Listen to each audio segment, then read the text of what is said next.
Summary वगैरह पढ़ लो हर हफ्ते वाइज, ठीक है। और इसके अलावा लास्ट के 10 दिन में इंग्लिश तुम्हारी कंप्लीट हो जाएगी, लिटरेचर वगैरह वो सब, ठीक है। मेन वोकैबुलरी पे विशेष स्टार्ट कर दो फोकस करना, और जैसे ग्रामर वगैरह जैसे सिंटेक्स वगैरह जो समझ जो नहीं आता हो वो यूट्यूब से या सर्च से वो स्टार्ट कर दो, कंप्लीट करना ग्रामर पोर्शन और वोकैबुलरी पोर्शन। जो लिटरेचर वाला है, जो याद करने वाला है, वो तुम लास्ट में मतलब कर सकते हो 10 दिन पहले से बोल के उससे कर लो।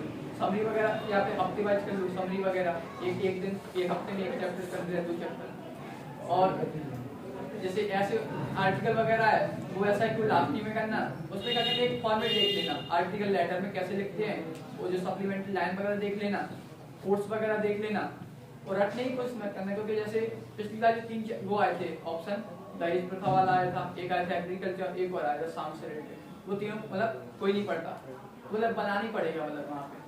तो मतलब वही है कि वहाँ पे मतलब आर्टिकल नॉर्मली ऐसा बनाना पड़ता है, कई बार ऐसा होता है कि रिपीट वाला फंस गया तो किस्मत है। तो आर्टिकल वगैरह ऐसा मैन उसका फॉर्मेट देख लेना, कोट्स वगैरह याद कर लेना, ठीक है। और जो है कैसे मतलब उसमें लिखना क्या क्या है, और पैराग्राफ में लिखना क्या है, कैसा लिखना है, वो सब देख लेना। नहीं है तो यूट्यूब में देख लेना, बहुत सारे वीडियो में। और भाई सेंटर आइडिया इसमें पोएट्री में जो क्वेश्चन है जो मॉडल पेपर में जो उसमें मिल जाएंगे, ठीक है। इसके अलावा जैसे जो क्वेश्चन आ रहे हैं पोएट्री के ना, उसका ये है कि जैसे चैप्टर समझ में नहीं आ रहा, मैंने ये होता है ना चैप्टर पता ही नहीं है क्या हो रहा है उसमें, क्वेश्चन अगर समझेंगे तो उसकी वीडियो देखिए बहुत अच्छी है समझाती, तो चैप्टर की समरी पता है क्या हो रहा है, तो तुम्हें क्वेश्चन मतलब ज्यादा हो तो मॉडल पेपर से देखो तो समझ में आ जाएगा। आई थिंक अगर तुम वीडियो 2-3 बार देखोगे तो बन जाना चाहिए। हिंदी में पहला होता है साहित्य क्वेश्चन, गद्य और पद्य के, तो उसमें 10 नंबर से आता है एमसीक्यू।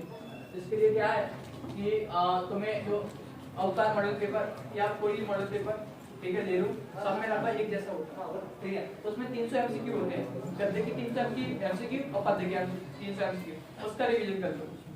उसके लिए ऐसा कर लो कि या तो हफ्ते वाइज हफ्ते कर लो, रोज करने की ऐसी जरूरत नहीं है, हफ्ते वाइज हफ्ते कर लो, उसका 10-15 बार रिवीजन कर लो, अपने आप को याद हो जाएगा।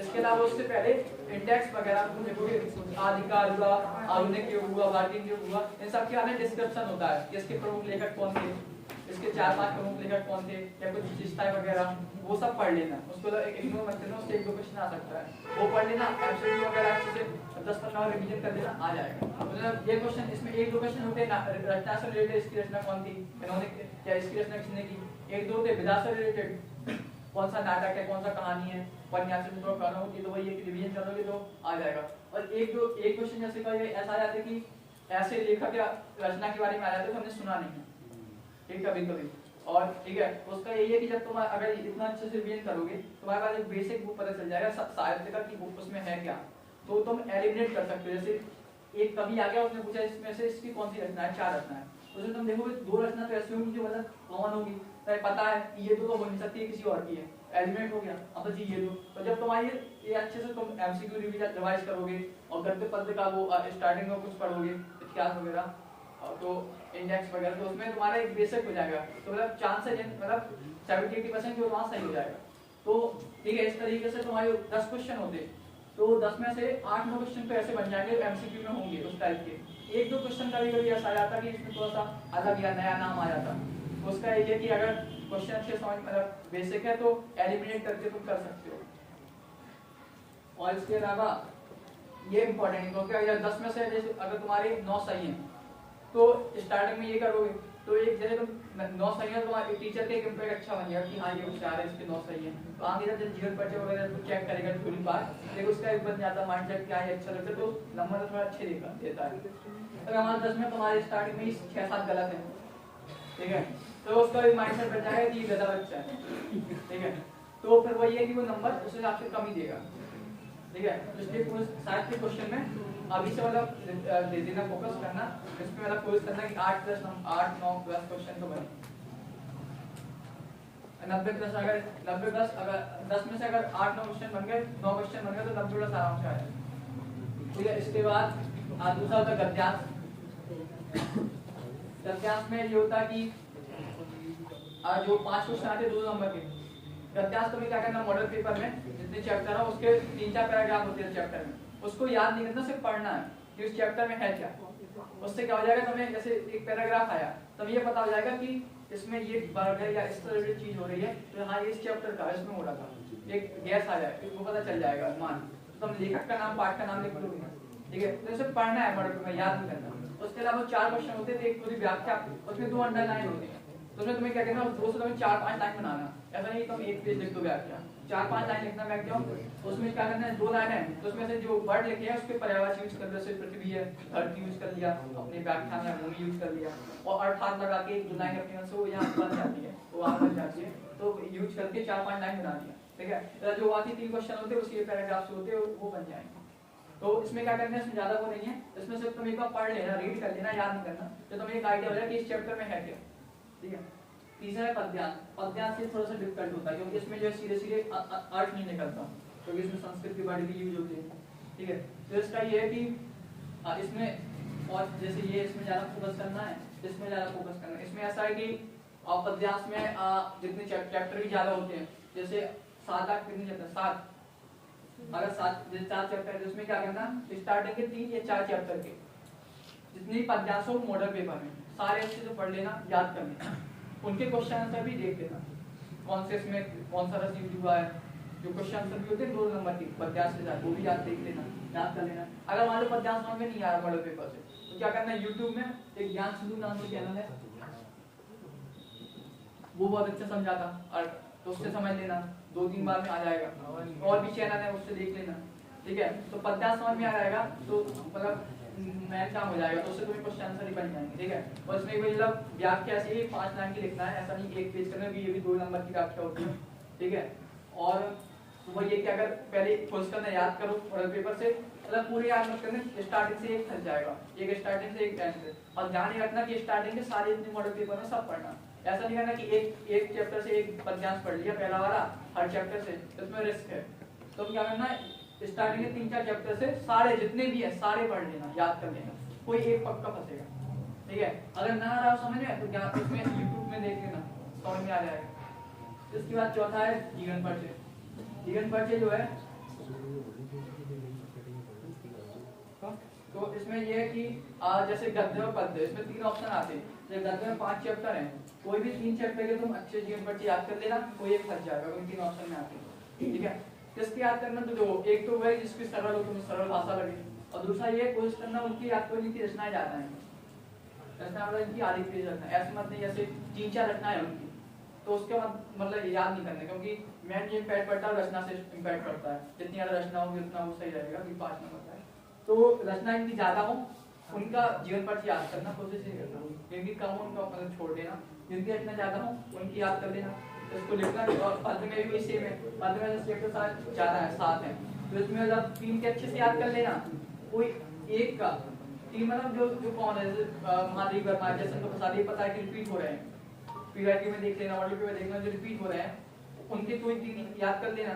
उसका कोई एक की मतलब जन्म मृत्यु हुआ, रचना वगैरह, मतलब ऊपर से पढ़ लेना, बिल्कुल अच्छे से याद नहीं करना, ऊपर से पढ़ लेना। जैसे अगर मान लो गलती से फंस गया तो उसमें अच्छी नहीं गई, तो तुम बना के लिख सकते हो, ब्लैंक छोड़ने से अच्छा, तो वो कर लेना, और रचना वही इसमें ज्यादा हो। इसके अलावा कैसे लिखना है, सबसे पहले एक ऐसा बॉक्स बनाना, उसमें जन्म मृत्यु, जन्म स्थान, पिता का नाम, अगर कोई अवार्ड मिला है उन्हें, पद्म भूषण मिला, पद्मश्री, तो उस अवार्ड का नाम, कौन से युग के थे, कौन से काल के थे, वो लिख देना, इतनी चीजें लिख देना। तो फिर जीवन परिचय हेडिंग डालना, उसके बाद फिर जन्म के बारे में, बाल अवस्था के बारे में, पिता माता का नाम, मृत्यु के बारे में, वो सब लिखना।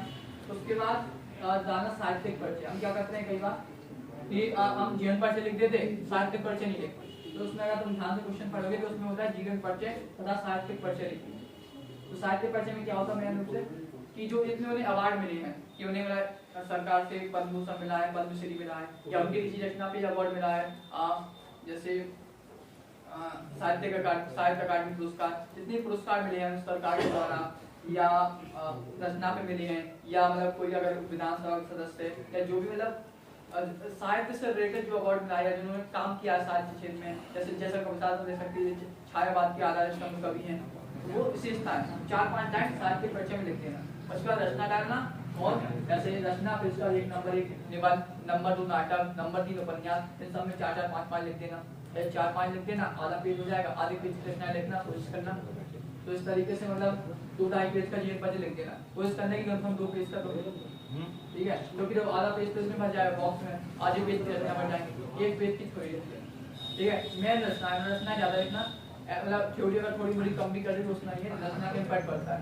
रचना मतलब आधे पेज लिखना। ठीक है, इसके अलावा जीवन परिचय हो गया, छठवां है खंडकाव्य और कहानी। खंडकाव्य अपने में श्रवण कुमार, तो श्रवण कुमार में तो जो दो ऑप्शन में आते हैं, एक तो आता है सर्ग, कोई विस्तृत का सारांश पूछता है या कोई चरित्र चित्रण पूछता है। तो सर्ग होते, सर्ग है श्रवण कुमार में 9, तो 9 तो बहुत ज्यादा है, तो इसलिए, और चरित्र चित्रण है 2, तो श्रवण कुमार का दशरथ का, तो सर्ग मत पढ़ना, कुछ भी नहीं पढ़ना, तो उनको इन दो के चरित्र चित्रण अच्छे से याद कर लेना, कोई एक पक्का फंस जाएगा। ठीक है, कहाँ से पढ़ना? Model paper. ठीक है, जब मॉडल पेपर तो देखो तो उसमें स्टार्टिंग में सर रहता है कि जो है उसमें क्या होता है, खंडकाव्य तो लिख देना कि श्रवण कुमार खंडकाव्य के रचयिता ये हैं, लेखक का नाम, और फिर लिख देना कि श्रवण कुमार के, श्रवण कुमार चरित्र आया तो श्रवण कुमार के बारे में लिख देना, श्रवण कुमार क्या क्या उनके माता पिता के बारे में, माता पिता अंडे थे, ये सब लिख देना, एक दो लाइन लिखना, फिर उसके बाद नीचे लिखना इनके चरित्र की विशेषताएं, फिर 4-5 हेडिंग डालना, जैसे मातृ पितृभक्त, आज्ञाकारी, इस तरीके से बिना, इस तरह की 4-5 हेडिंग डालना, उसमें 3-3 4-4 लाइन लिखना, फिर लास्ट में लाइन लिखना एक, इस प्रकार कहा जा सकता है कि श्रवण कुमार, जो 4-5 हेडिंग डाली वही लिख देना, जैसे श्रवण कुमार माता पिता भक्त, आज्ञाकारी, विनम्र है या थे। ठीक है, ऐसा लिखना है। तो ये मतलब कहानी और ये खंड का 2 पेज में लिखना है, 2 चरित्र चित्रण है वो याद कर लो, वो एक बच जाएगा, सर्ग मत करो। इसके बाद एक कहानी, कहानी भी 2 पेज की लिखनी है, जिसमें ऐसी 3 कहानी है, इसमें जो है 4 है, 3 नहीं क्या, बहादुर जो याद करा, बहादुर अच्छा है,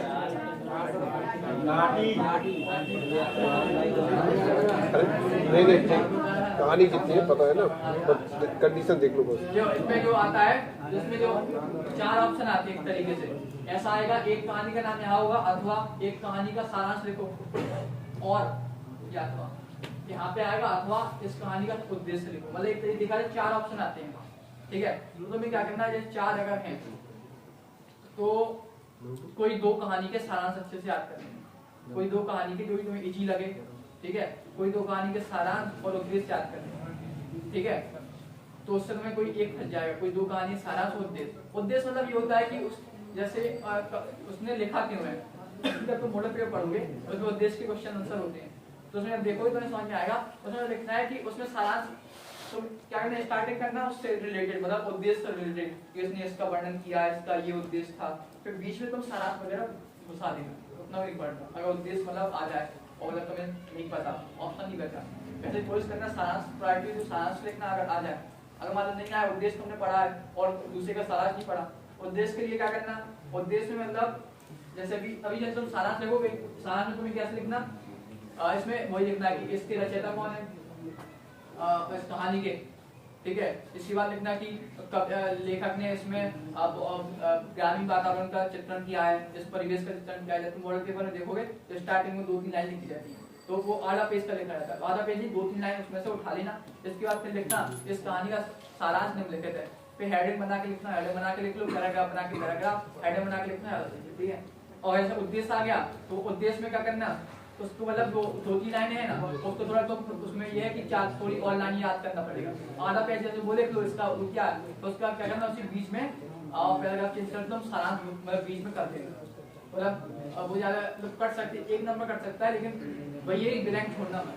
ठीक है, और सारांश बीच में डाल देना उद्देश्य अगर समझ में ना आए। इसके बाद ये भी 2 पेज लिखना। इसके बाद आता है तुम्हारा संस्कृत में गद्यांश और पद्यांश। गद्यांश तो अगर देखो, अगर तुम्हारा ट्रांसलेशन अच्छा है संस्कृत, मतलब जैसे इंग्लिश में होता है ना टेंस वगैरह चेंज करना, टेंस, तो अगर तुम्हारा संस्कृत से हिंदी चेंज, मतलब संस्कृत से हिंदी और निकालना अगर अच्छा है, नॉर्मल एक वाक्य निकाल लेते हैं तो फिर इजी है। अगर नहीं आता है तो उसका ये है कि तुम यूट्यूब में भी टाइम है, उसकी तुम देख लो, संस्कृत से हिंदी का चेंज करना, 2-3 घंटे की वीडियो होगी वो पढ़ लो, उससे बेसिक चीजें हो जाएंगी। तो क्या होगा, गद्यांश में नॉर्मल क्या होता है, 4 लाइनें हैं, 4 का उसका अर्थ होता है 4 लाइन का टेक्स्ट, तो वो मॉडल पेपर में है गद्यांश, उनको अच्छे से पढ़ लो। ठीक है, और 2 ऑप्शन में आते तो स्टार्टिंग के 2-3 चैप्टर के अच्छे से पढ़ लो तो ये फट जाएगा। ठीक है, और इसके अलावा अगर नहीं आना समझ में, गद्यांश बिल्कुल भी नहीं आना समझ में, तो फिर ये करो कि यूट्यूब में लोग जैसे यहाँ पे ये यूज होता है, बाल कस तो इसका क्या हुआ, इसमें अर्थ निकलता है बालक का की के, इसमें निकलता है। तो वो जो बेसिक है वो यूट्यूब में देख लेना, बिल्कुल समझ में ना आए नहीं, अगर ये अच्छा है तो तुम्हारा गद्यांश तो नॉर्मल है, ठीक है, वो एक बार पढ़ लेना मॉडल पेपर में। अगर ठीक है 2-3 स्टार्टिंग में 2-3 चैप्टर से पढ़ लेना तो ये समझ जाएगा। पद्यांश में एक चैप्टर है जिसमें 10-12 श्लोक है, उन्हीं को अच्छे से पढ़ लेना हो जाएगा। इसके बाद है तुम्हारी व्याकरण। व्याकरण में है संधि, संधि धातु रूप शब्द रूप। संधि ऐसा है कि देखो संधि ही है पूरी,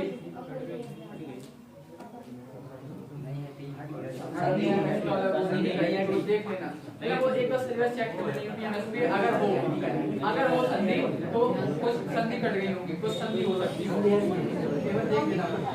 ठीक है, संधि का बता दे तो उसका अलग मॉडल पेपर से एक्सरसाइज कर लेना। अगर संधि नहीं आती हो, अगर होम कोर्स में अगर नहीं आती हो तो यूट्यूब से समझ लेना, 2 घंटे की वीडियो होगी, आराम से समझ जाएगा, इजी आती है।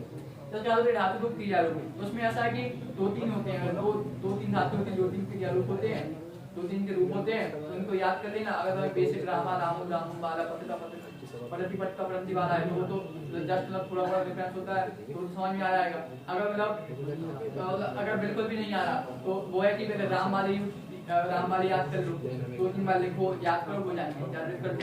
इसलिए इसके बाद जो है तुम्हारा वो आता है अशुद्धि वाला, वो तो ऐसा ही तुम चाहो प्रैक्टिस करो मॉडल पेपर। उसमें ये कि बहुवचन एकवचन सबका यूज होता है कि कहाँ पे कहीं पर बहुवचन यूज करना होता है, उन्होंने ये वचन करके। इसके अलावा इसके बाद रस छना लग रहा है, तो इसमें जैसे ये एमसीक्यू, ये है एमसीक्यू, तो ये तो मतलब सॉलिड नंबर है एमसीक्यू, ये नहीं मतलब सॉरी व्याकरण। रस छन अलंकार में है तो रस में 5 रस हैं, करुण रस, हास, शोक, वीर और श्रृंगार। तो अगर जैसे इसमें देख लेना पहले एग्जाम्पल, इसमें अगर ऐड लगे एक एग्जाम्पल, कोई एक एग्जाम्पल लगे बहुत बड़ा है नहीं हो रहा याद तो उसको छोड़ देना, क्योंकि 2 ऑप्शन में आप कोई भी 4 अच्छे से याद कर ले, एक कोई भी 4, और उसमें जो परिभाषा है सब में एक कॉमन यूज होगी, वो लिख लो, बोल दे एक परिभाषा।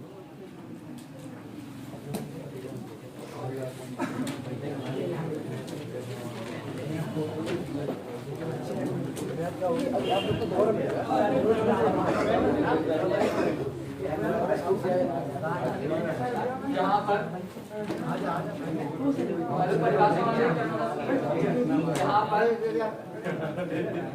किसी का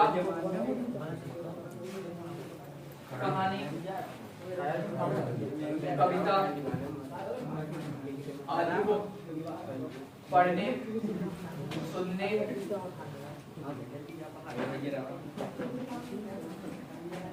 तथा नाटक इत्यादि को देखने,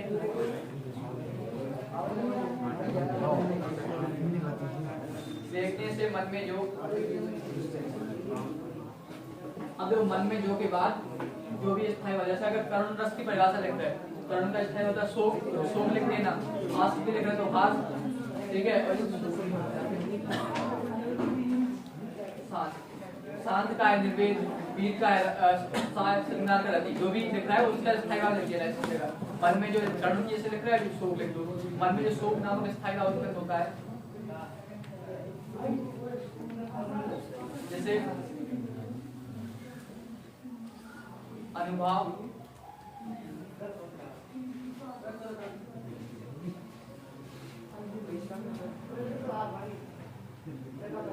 विभाव तथा संचारी भाव द्वारा पुष्ट किया गया हो,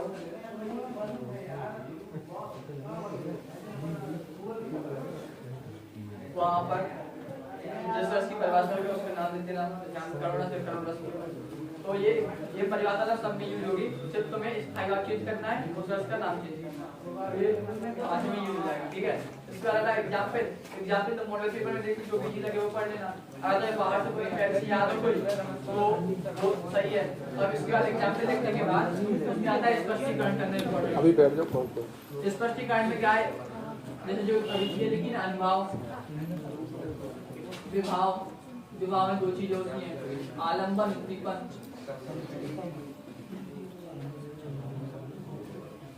संचारी भाव स्थायी वाला, ठीक है।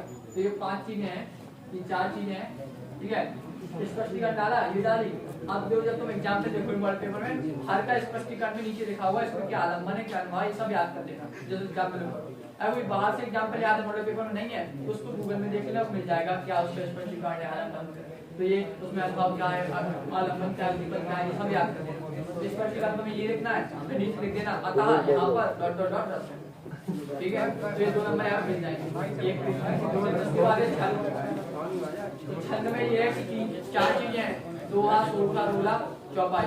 तो रोला जो है उसका एग्जाम्पल बड़ा होता है, विकट होता है, तो उसको छोड़ दो। दोहा, सोखा और चौपाई याद करो, ठीक है। तो इसमें लक्षण होते हैं, ये परिभाषा, तो इसमें क्या है, ये अनुसमानिक मॉडल पेपर मिल जाएगी। ये अनुसमात्रक है, ये अनुसमात्रक है, ये समात्रक है। इसमें 4 चरण होते हैं। सोठा दोहा का उल्टा होता है, इसमें पहले और तीसरे में 13-13, चौथे में 11-11, इसमें उल्टा होता है, इसमें चारों में 16-16। उसके एग्जाम्पल लिख देना। उसका जो मात्रा होती है 1, 2 ये वाली लघु और दीर्घ, ये मात्रा लगा देना। या मात्रा लिख दो, लास्ट में लिख देना 16 मात्रा है। चौपाई का एग्जाम्पल कुंडलिया जो है लेकिन वही उसका बहुत डिफिकल्ट एग्जाम्पल होता है और 2 ऑप्शन में आते हैं, तो वो छोड़ दो, इनमें से एक, ठीक है ना। तो ये मात्रा जरूर चढ़ा देना, ठीक है। तो ये तो हमारा छंद हो जाएगा। अलंकार में सेम है कि अलंकार में परिभाषा लिखना, उदाहरण लिख लेना जो इजी लगे। तो स्पष्टीकरण में क्या करना, जैसे यमक अलंकार है तो उसमें कनक कनक के सौगुनी लिखा हुआ है, तो उसमें तुम एक स्पष्टीकरण लिख देना। यहाँ पे पहले कनक का अर्थ ये है, दूसरे कनक, पहले कनक का अर्थ सोना है, दूसरे का अर्थ रतुरा है, अतः यहाँ पर एक शब्द के 2 अर्थ हैं, अतः यहाँ पर यमक अलंकार है। अगर उपमा अलंकार है तो उसमें स्पष्टीकरण में लिख देना यहाँ उपमेय क्या है, यहाँ उपमान क्या है, ठीक है। मतलब प्रूव करना है यहाँ पे क्यों है, वो उपमेय है, उपमान है, ठीक है। तो ये स्पष्टीकरण कर देना, तो अलंकार हो गया। एक पेज में जाएंगे 2 नंबर के हैं, ये फ्री के नंबर है, ठीक है। इसके बाद मतलब ये कि अगर तुम्हें ये जो इसमें ज्यादा पढ़ना भी नहीं है, पता है क्या आने वाला है, तो इसमें तुम्हारे 6 नंबर तुम्हारे क्लियर है। ये इसके बाद तुम्हारा प्रार्थना पत्र का फॉर्मेट देख लेना, और ये मतलब कोशिश करना 1 पेज में हो, 1 पेज से ज्यादा ना जाए कोई चीज, और इसका फॉर्मेट देख लेना एक बार, और स्टार्टिंग की एंट्री जैसे लाइन होती कॉम्प्लीमेंट्री वो देख लेना, सब पे कॉमन होगी।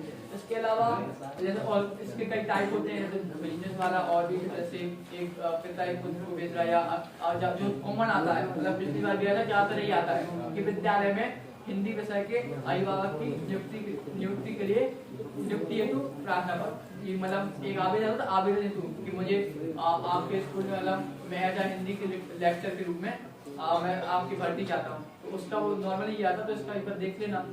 इसके बाद आए निबंध मतलब 3 से 4 पेज लिखना, लास्ट में 9 नंबर होता है, ठीक है। तो वो ऐसा है कि टाइम पे देख लेना, लास्ट जैसा बचे उस हिसाब से लिखना, कोशिश करने की कम से कम 3 पेज 3 से 4 पेज, और उसमें हेडिंग डाल के लिखना।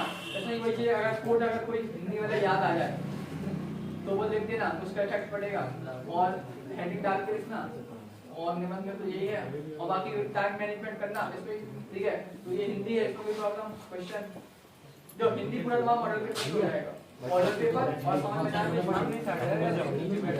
वो कह रहे भाई जब कुछ मतलब उदाहरण ऐसे हैं जैसे उसमें कुछ ऐसे उदाहरण हैं जो मतलब एक लाइन में होते हैं, तो भाई जब वो लक्ष्य जैसे कि व्रत बिहारी लोग तो खा रहे और उधर जो है जिसमें मतलब ऐसा नंबर तो नहीं करेंगे, जैसे कि उदाहरण लेंगे उसका स्पष्टीकरण कर नंबर नहीं देखो बेटी लगे कोई, ठीक है। इसके अलावा तो ये हिंदी में हो गया, हिंदी मतलब जो पीसीएम एसआईआर देश के केमिस्ट्री में वो मतलब तुम्हें वो बहुत बड़ा सिलेबस है, तो तुम्हें वो अभी से करना पड़ेगा, ठीक है। अभी से रिवीजन करना पड़ेगा।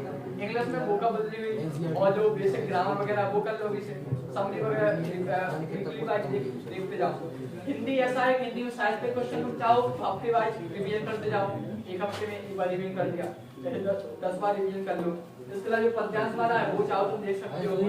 बाकी जैसे जीवन पाठ चलोगे वो याद करने वाली चीज है, तुम याद करोगे अभी बाद में भूल जाओगे, तो उसको 2 दिन पहले ही याद करोगे, ठीक है। जैसे व्याकरण वगैरह अगर उसमें प्रॉब्लम आ रही है उसकी वीडियो देख, ठीक है। और बाकी तो वाला जो याद करने वाली है तो वो बोर्ड से पहले करो, अगर हमारा साहित्य क्वेश्चन 10 में मान लो 10 में 10 सही है, 9 सही है, व्याकरण सही है और सब अच्छे से लिखा है कंटेंट वाइज, तो मैं 95% इजीली आ सकता हूं, क्योंकि वो काटेगा कहां पे, मतलब में काटेगा एक नंबर, काटना पत्र में काट सकता है। और यहाँ जीरो कुछ हो गया, मैं अगर मैं अच्छे से लिखा है, इसमें आधे पेज की लिखी है, 80% सब सही लिखा, कोई दो चीज होती है, एक तो बना के लिखना, एक आता है याद होना अच्छे से, बना के लिखते तो वो अलग दिखेगा, याद अगर अच्छे से है तो वो तुम्हें वो अलग दिखेगा, तो वो तुम्हें अगर ज्यादा कितना आधा एक नंबर, तो इजीली तुम्हारे 95 प्लस आ सकते हैं, 95 आ सकते हैं। लेकिन वो ये कि इसमें साहित्य क्वेश्चन ध्यान रखना कि 10 में से 9 सही हो, तो उसकी ज्यादा प्रैक्टिस करना। इसके अलावा बोर्ड कॉपी में यही है रूल कि सीरियल वाइज करना है, 1 2 3 4 5, कोई भी क्वेश्चन बाद में मत करना अगर नहीं आ रहा हो, अगर नहीं आ रहा हो तो इसके लिए वहीं पे जगह छोड़ दो, देख लो, मतलब अंदाज लगा लो कि 2 नंबर क्वेश्चन है, 4-5 लाइन लिखना है, तो उसकी जगह छोड़ दो, तो उसको बाद में कर दो, ध्यान रखना कि क्वेश्चन में छोड़ा है करने की बात, ठीक है। इसके अलावा कटिंग कम से कम कोशिश करना, अगर हो जाए तो क्लियर काट देना, और इसके अलावा जो भी इंपॉर्टेंट वर्ड लगे, कीवर्ड लगे, उसको अंडरलाइन कर दो या काले पेन से लिख दो, ठीक है। और इसके अलावा हर क्वेश्चन नए पेज से स्टार्ट करना, जैसे सब पार्ट होते हैं, जैसे पहले का ए बी, वो क्वेश्चन तुम मतलब इससे स्टार्ट करो, जैसे पहले के बाद दूसरा जो क्वेश्चन होगा उसको नए पेज से स्टार्ट करो। और इसके अलावा